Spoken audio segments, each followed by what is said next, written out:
Hello everyone, कसे आहात तुम्ही सगळे? चला, तर नुकतीच आमची ॲनिव्हर्सरी झाली. एक 5-6 दिवस झाले तेव्हा आमची ॲनिव्हर्सरी झाली आणि जरा आमच्या मागे जरा गडबड होती कामांची वगैरे. सो त्यामुळे तुमच्यासोबत सगळं काही शेअर करायचं राहिलं. मी शूट वगैरे सगळं करून ठेवलं होतं, बट थोडंसं एडिटिंगला वगैरे सगळं तुमच्यासोबत शेअर करायचं राहून गेलं. सो त्याला तर फायनली मी थोडासा टाईम काढून सगळं काही तुमच्यासोबत शेअर करते. आणि सॅटर्डेला आमची ॲनिव्हर्सरी होती. सो फ्रायडेलाच रात्री रोहन माझ्यासाठी गिफ्ट वगैरे घेऊन आले होते, बुके वगैरे. आणि मला म्हणजे फर्स्ट टाईम रोहनने असं काहीतरी सरप्राईज गिफ्ट दिलं होतं. आणि आत्तापर्यंत म्हणजे मला गिफ्ट असं सरप्राईज असं काही गिफ्ट दिलेलं नव्हतं आणि मला माहिती पण नव्हतं गिफ्ट वगैरे भेटणार आहे. सो मी असंच त्यांच्या बॅगमधनं टिफिन वगैरे काढायला घेतलं. सो तेव्हा मला ते गिफ्ट वगैरे दिसलं. सो मी खूप जास्त हॅप्पी होती की रोहनने मला हे गिफ्ट दिलं. सो त्यांनी डेकोरेशनचं वगैरेही खूप काही सामान वगैरे आणलं होतं. मे बी मी ते बघितलं नसतं तर त्यांनी स्वतःच सगळं काही डेकोरेशन करून मला हे केलं असतं, सरप्राईज केलं असतं. पण मी बघितलं. सो आम्ही दोघांनी येऊन मग रात्री ते डेकोरेशन वगैरे करायला घेतलं होतं. रात्री 12 वाजेलाच आम्ही सेलिब्रेशन वगैरे केलं. त्याआधी आम्ही थोडंसं पेस्ट्री वगैरे आणायला गेलो होतं. केक वगैरे आणायचा होता. सो आम्ही असं डिस्कस करत होतो की नेक्स्ट डे बघूयात मग केक वगैरेचं. बट थोडं घरी इश्यूज वगैरे झाले. सो त्यामुळे आम्ही थोडंसं छोटंसं असं सेलिब्रेशन केलं होतं. जास्त काही मोठं असं काही सेलिब्रेशन नाही केलं आणि छोटं असं सेलिब्रेट करत होतो.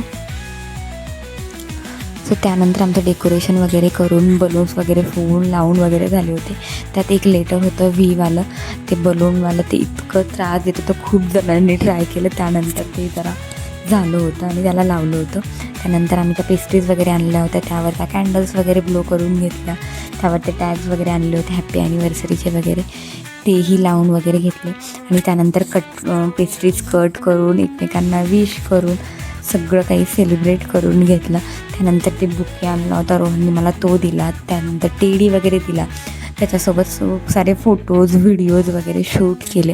ते मी व्हिडिओच्या लास्टली दिले आहे, ते बघायला तुम्ही नक्की विसरू नका. त्यानंतर झालं असं की आमच्या चालू होत्या गप्पा आणि त्या गप्पांच्या नादात मी थोडीशी मागे टेकली आणि तो मागे असलेला ब्लू कलरचा माझा हॅपी ॲनिव्हर्सरी नाव असलेला तो बलून गेला फुटून आणि त्याच्यासोबत फोटो वगैरेही काढायचे राहिले होते. सो थोडासा माझा मूड ऑफ झाला होता.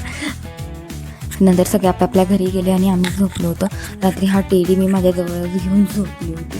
आणि नेक्स्ट डे मी सकाळी तुम्हाला उठून माझं बुके वगैरे दाखवते. आणि जे आम्ही काही डेकोरेशन केलं होतं त्यातलं अर्धं तर खाली पडून आले होतं. बट ठीक होतं, आमचं रात्री सेलिब्रेशन वगैरे झालं होतं.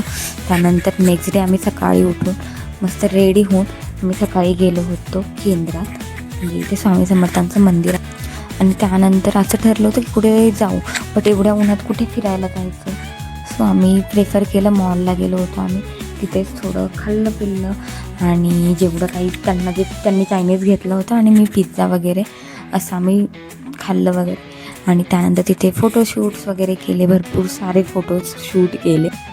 त्यानंतर आम्ही गेलो होतो रिलायन्समध्ये थोडं फिरलं वगैरे. त्यानंतर आम्ही आलो होतो DIY, बिकॉज मला DIYमध्ये तो लॉंग लेंथमध्ये जो मिरर येतो ना तो बघायचा होता.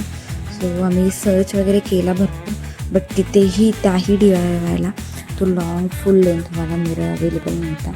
सो आम्ही तिथून बाहेर निघालो, थोडं मॉल अजून एक्सप्लोअर केलं आणि त्यानंतर आम्ही घरी यायला निघालो. त्यानंतर आम्ही रात्री बाहेर जेवायला गेलो होतो. सो आम्हाला नॉनव्हेजच खायचं होतं.